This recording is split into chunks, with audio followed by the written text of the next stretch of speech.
Hello everyone, in this video I will show you how to manage who can see your space listening activity.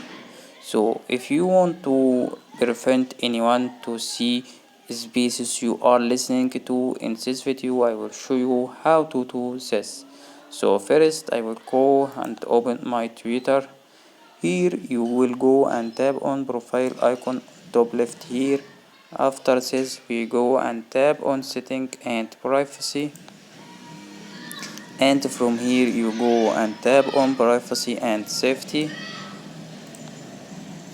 and from here you will see this option here is spaces. You will go and tap on it, and from here if you turn this off, so if you turn this off, so no one can see spaces you are listening to.